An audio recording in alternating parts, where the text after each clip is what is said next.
오늘의 부동산 이슈입니다. 전세 사기 대책 특별법이 좀처럼 국회를 넘지 못하고 있습니다. 정부 여당과 야당의 견해차가 극명한데 각자 명분이 확고해서 서로 양보하기도 쉽지 않아 보입니다. 지금 국회에서는 전세 사기 특별법 관련 논쟁이 한창입니다. 더불어민주당과 정의당에서 각각 한 개씩 법안을 발의했고, 여당에서는 정부안을 가지고 나와서 된다 안 된다 입씨름을 하고 있습니다. 구도상으로는 정부 여당 대 야당입니다. 어떻게 된 일인지 바로 보러 가시겠습니다. 야당에서는 정부안을 두고 지원 대상이 너무 적고 지원 자체도 유명무실하다 라고 비판하고 있고, 정부에서는 사기 피해를 나라가 무조건 보전해줘서는 안 된다 라고 맞서고 있습니다. 정부안을 간단하게 정리하면 전세 사기 피해자에게 당장의 주거 안정을 제공하는 것입니다. 그래서 정식 명칭도 전세 사기 피해자 지원 및 주거 안정에 관한 특별법안입니다. 피해자로 인정된 사람은 경매의 낙찰자보다 우선해서 주택을 매수할 권리를 받을 수 있고, 우선 매수권을 행사하지 않더라도 LH가 공공임대주택으로 만들어서 피해자에게 저렴한 임대료로 빌려주게 됩니다. 정부안에 따라 전세 사기 피해자로 인정받으려면 몇 가지 요건을 모두 충족해야 합니다.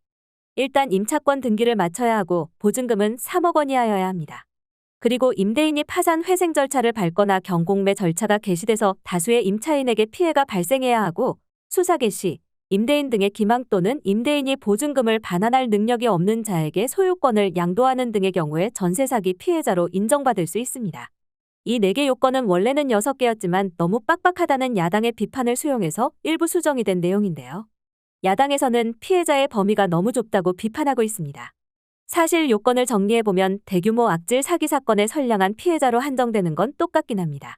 원희룡 국토부 장관은 국가가 우선 보증금을 돌려주고 사기꾼들에게 구상권을 청구하는 선례를 만드는 건 사기꾼에 대한 연대보증이라고 주장했습니다.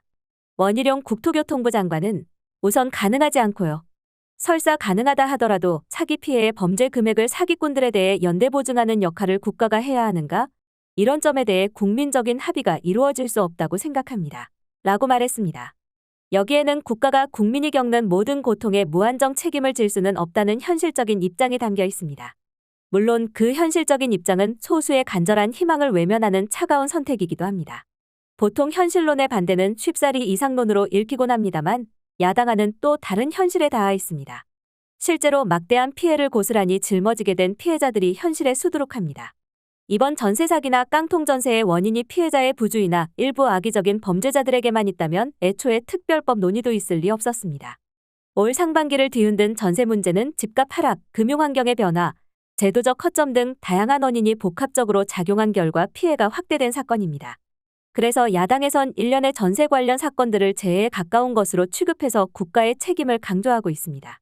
그래서 법안의 목적에도 주택 임차인의 보증금 회수 및 주거안정 지원이나 임대보증금 미반환 주택 임차인 보호처럼 비단 전세 사기에 그치지 않고 폭넓게 보호하려는 취지를 드러내고 있습니다.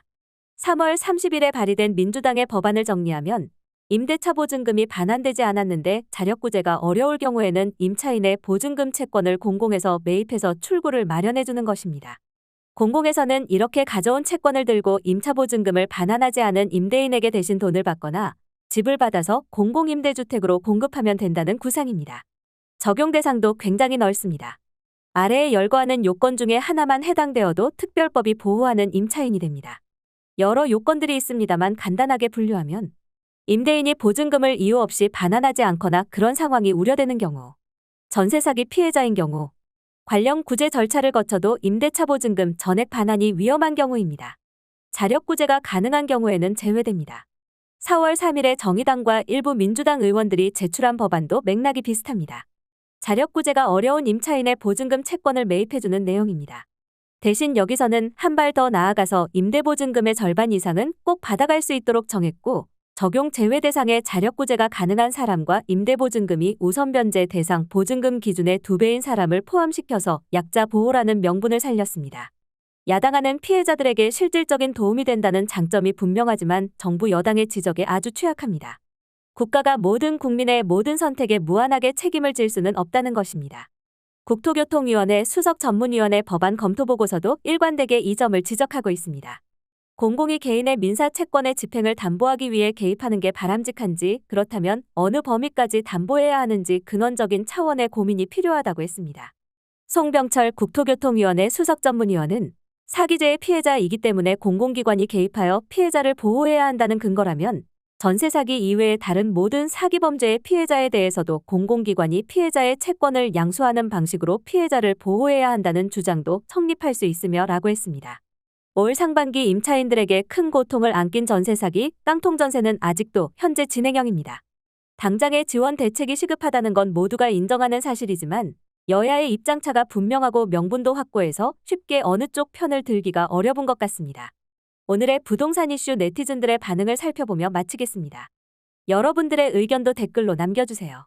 사기꾼들을 잡을 생각은 안 하고 피해자 구제한다는 핑계로 헛짓하네. 피해자들이 진정 원하는 건 사기꾼 잡아서 처벌하고 피해금 최대한 회수하는 거지. 이 맘을 모르나? 사기꾼들 최소 무기징역하면 범죄율이 현저히 떨어지는 게 아닌가요? 가해자 처벌을 중하게 하는 법안도 들어갔으면 좋겠어요. 아예 다시는 사회에 발도 못 들이게 전반적으로 사기범들 처벌 강화되길.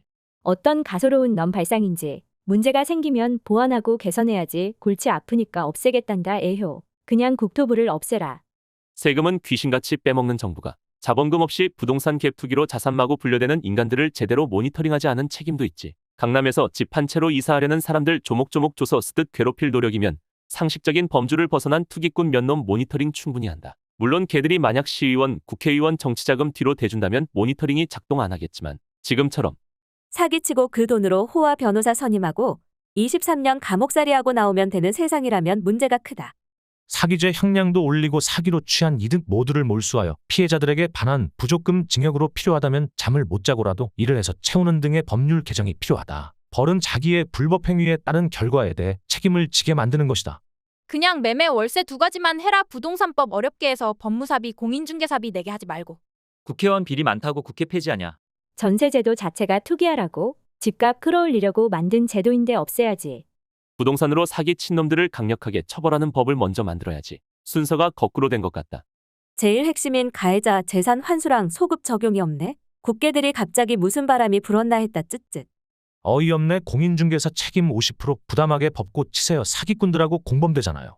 전세 사기를 할 엄두도 못 내게 법을 개정해서 사기꾼들을 없애고 처벌을 강화해야지. 무슨 지원 정책이야. 정부 돈 뜯는 사기꾼 피해자 조직 나오겠네. 그냥 볼리비아처럼 해. 집주인 전세금 줄 능력 없으면 소유권 임차인에게 넘겨버리고.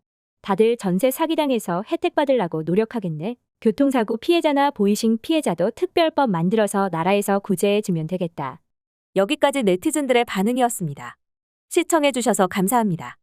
여러분들의 의견도 댓글로 남겨주세요. 구독과 좋아요는 영상 제작에 큰 힘이 됩니다.